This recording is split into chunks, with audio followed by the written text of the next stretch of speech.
हान, ये सब क्या हो रहा है? कौन है ये लड़की? तो तुम्हें नहीं पता कि मैं कौन हूँ?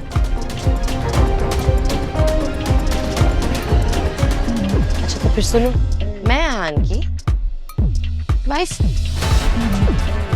ये सुनते ही आहान के दिमाग ने जैसे काम करना बंद कर दिया। क्या आहान ने सच में शनाया को धोखा दिया है या फिर इन दोनों के प्यार के बीच आने की है एक नई साजिश? तो तुम्हें नहीं पता कि मैं कौन हूँ? अच्छा तो फिर सुनो, मैं आहान की वाइफ। निया की बात सुनकर आहान के दिमाग ने जैसे काम करना ही बंद कर दिया था। इधर शनाया निया की तरफ बढ़ी और बोली, क्या बकवास कर रही हो तुम? आहान मेरे पति हैं।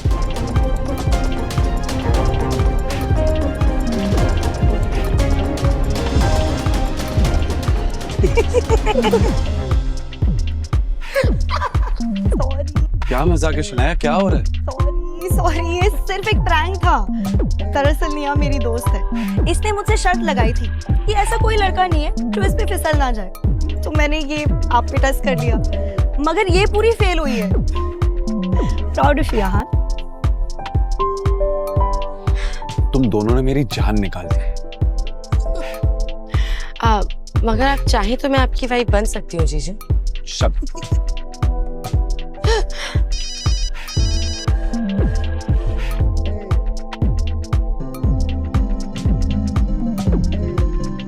सॉरी।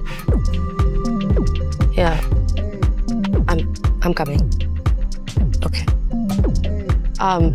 I'm sorry शनाया, मुझे जाना होगा, थोड़ा अर्जेंट काम आ गया। क्या निया, मैंने यहाँ तुम्हें सेलिब्रेट करने के लिए बुलाया था। I know, I understand, पर ये थोड़ा अर्जेंट काम है। पर टाइम मिला तो हम फिर मिलेंगे, हाँ? Bye Shanaya. Safe. Bye. Bye जीजू।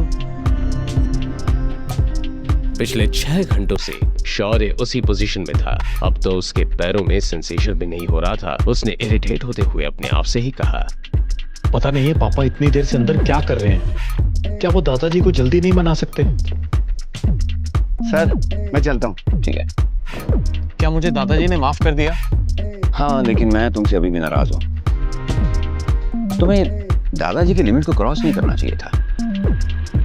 जब उन्होंने कहा कि वो शनाया को इंजीनियरिंग वापस करना चाहते हैं तो तुम्हें उनके अगेंस्ट नहीं जाना चाहिए था।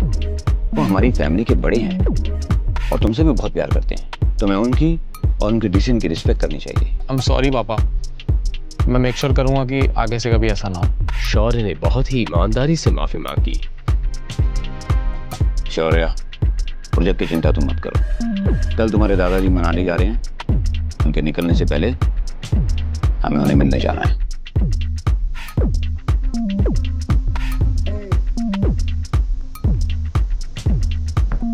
शौर्य अपने पापा की कही बात के पीछे का मतलब समझ गया।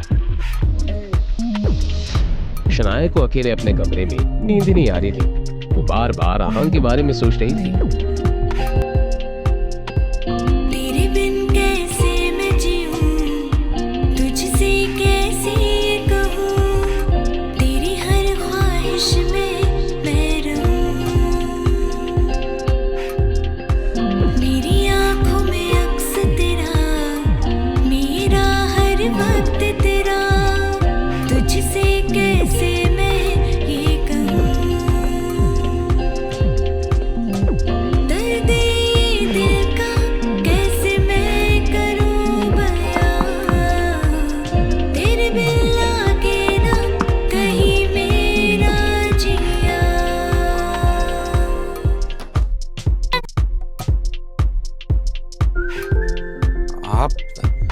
आपको कुछ चाहिए? शनाया जवाब देने की बजाय इधर उधर देखने लगी। आहान से नजरें चुराने की नाकाम कोशिश करते हुए शनाया ने मन ही मन में कहा, मैं यहाँ मुंह उठाकर आ तो गई हूँ, लेकिन अब क्या बहाना बनाऊं? वो मेरे कमरे की लाइट नहीं चल रही। ओ, मैं अभी ठीक कर देता हूँ। इसकी कोई जरूरत नहीं है। आज शनाया को हो क्या गया था? वो इतनी अजीब बिहेव क्यों कर रही थी? आहान ये सुनकर कंफ्यूज हो गया और उसकी कंफ्यूजन देखना शनाया के लिए कोई मुश्किल काम नहीं था। मैं यही सो जाऊंगी। ठीक है, आप यहाँ सो जाइए, मैं आपके कमरे में सो जाता हूँ। क्या इन्हें मेरी बात के पीछे का मतलब समझ में नहीं आ रहा? अब क्या हम साथ नहीं सो सकते क्या? मगर शनाया इतनी ब्रेव नहीं थी कि अपना सवाल वापस दोहरा पाती, इसलिए उसने कहा, वो मैं आपको परेशान नहीं करना चाहती, रहने दीजिए। आप खामखा परेशान हो रही है शनाया। आप एक बल्ब ठीक करने में क्या ही तकलीफ होगी। मैं वहां बल्ब भी ठीक कर लूंगा और आपके काउच पे सो जाऊंगा। आप आराम से यहाँ पे सो जाइए। हाँ, रहने दीजिए। बल्ब नहीं ठीक करना। शनाया ने बड़े होपलेस अंदाज में आहान को बोली, रात को लाइट की क्या जरूरत है? आप सो जाइए, सो जाइए।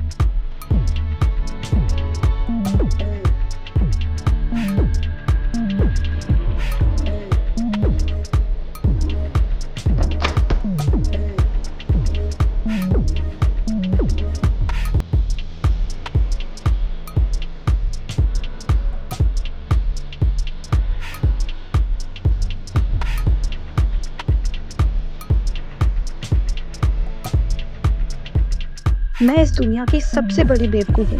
क्या जरूरत थी मुझे आन के रूम में जाने की? वैसे तो उन्हें सब कुछ समझ आ जाता है, मगर आज ही उन्हें भोला बनना था। मुझे इतनी एम्बैरेसमेंट हो रही है कि चैन से सो भी नहीं पा रही हूँ।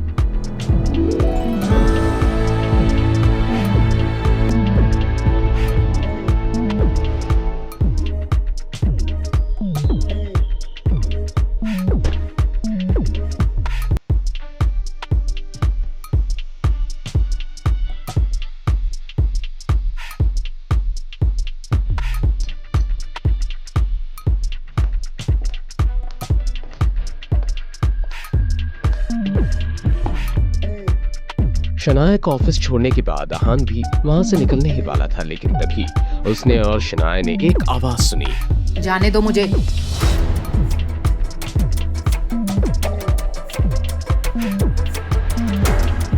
आहान, आज तुम अपनी स्पोर्ट्स कार में नहीं आए? मुझे तो लगा था कि शनाया अब से रोज उसी कार में आएगी।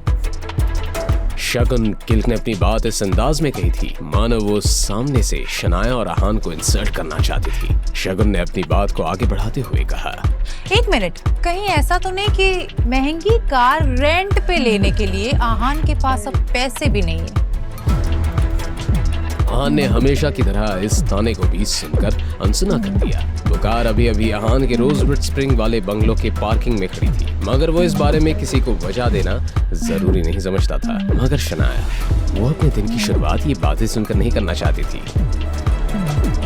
शगुन, क्या तुम फिर से धक्के खाकर यहाँ से बाहर जाना पसंद करोगी? मुझे अच्छे से याद है जब मैंने तुम्हें और शौर्या को घर से निकाला था।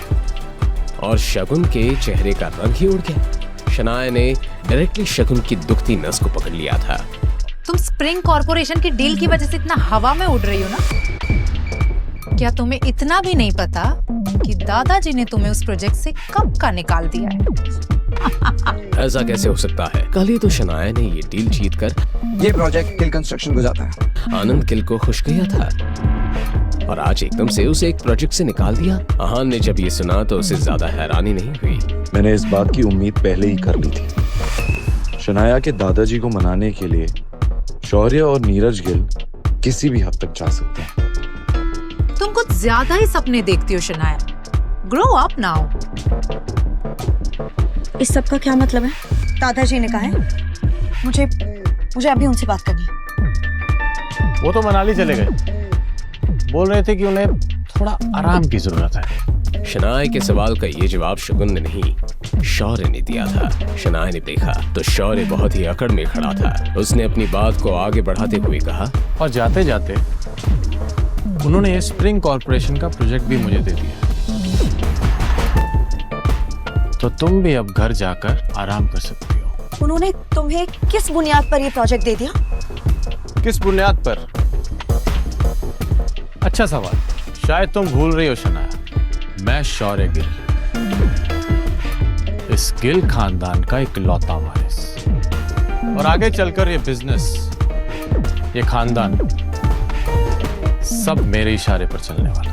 बस इसी बुनियाद पर दादाजी ने ये प्रोजेक्ट मुझे दिया है। आई होप ये तुम मेरा रीजन सुनकर सेटिस्फाइड हो। शनाया इस सब के बाद अब ना कुछ कर सकती थी और ना ही कुछ करना चाहती थी। शौर्य बस कुछ मीठी बातों से आनंद गिल को खुश कर सकता था और उनका कोई भी डिसीजन बदल सकता था, इसीलिए आहान को कोई हैरानी नहीं हुई थी। आहान, तुम्हें नहीं पता कि तुम्हारी इस खूबसूरत बीवी ने हर्ष मेहरा के साथ 5 स्टार होटल में कौन सी डील फाइनल की थी?